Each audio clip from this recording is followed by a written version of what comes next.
Hello and welcome to a Talmud Israeli production. Today we'll review the highlights of this week's course of Daf Yomi study, Masechet Ketubot, pages 46 through 52, Mem Vav through Nun Bet.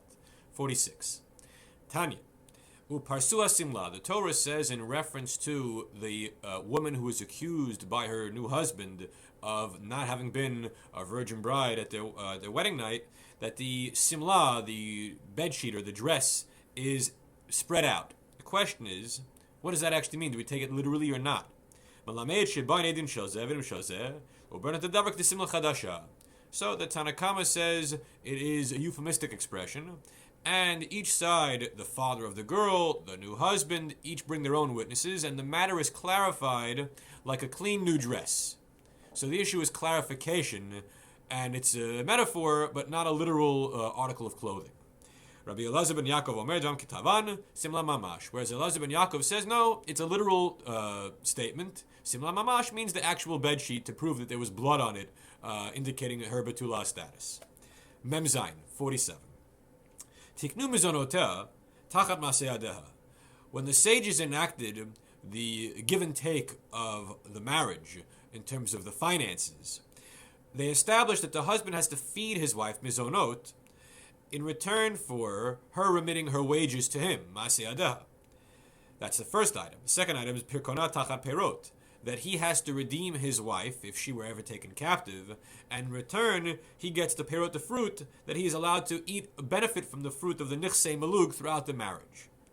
And lastly, Kavurata Tachat Ketubata, that he has to pay for her burial if she were to predecease him, and that comes in exchange for the nedunya, the dowry which she brings into the marriage. Memchet 48. La'olam hi b'rshut ha'av ad shetikanes b'rshut ha'bal nisuin. That for various halachic purposes, the bride is still in the domain of her father if she's a minor girl, up until she is given over to the husband for nisuin. Master av l'shlucha ha'bal. If the father gave her over to emissaries of the husband, that counts as for her now being under the domain of her husband.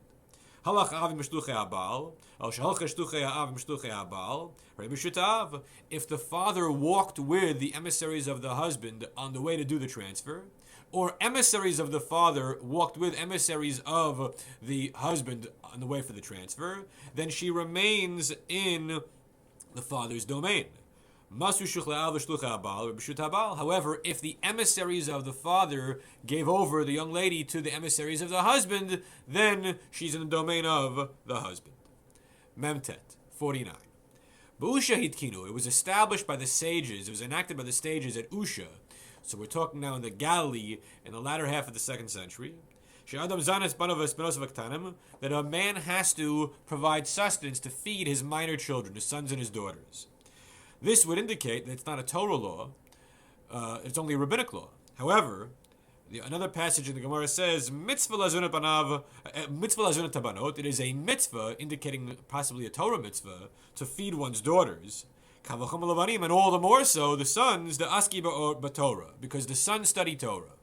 Now, a different version of it says, Mitzvah zun tabanim, you have to feed the sons, and all the more so the daughters, mishum ziluta, because it would be terrible, it would be disgraceful if they had to go begging.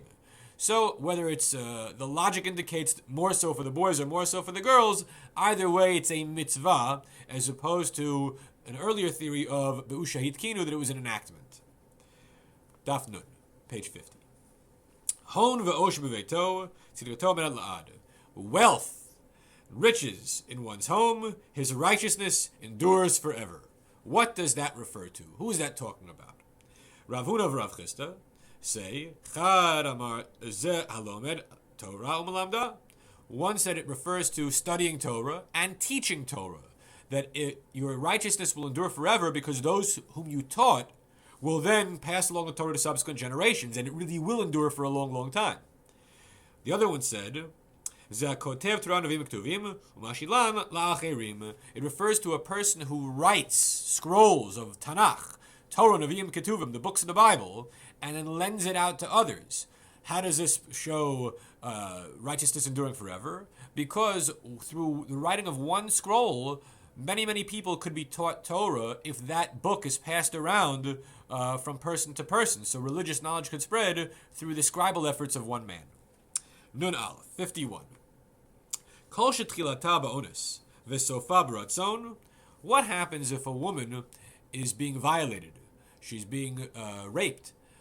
But while the beginning of the act was against her will, the act ended being a volitional thing, that she no longer was protesting. What's the halachic status? And this is relevant for Kohanim, not for Kohanim, for non-Kohanim, because if the woman was engaged in an adulterous relationship deliberately, willingly, then she could not return to her non-Kohanic husband.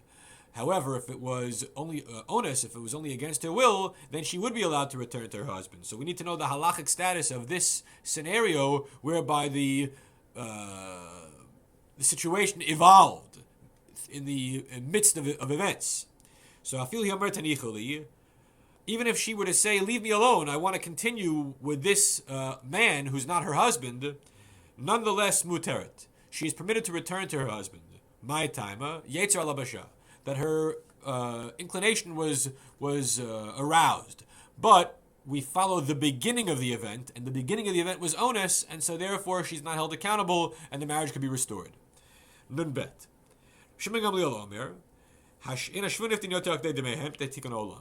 We do not redeem captives for a price higher than what is appropriate, because of tikkun olam, repairing the world.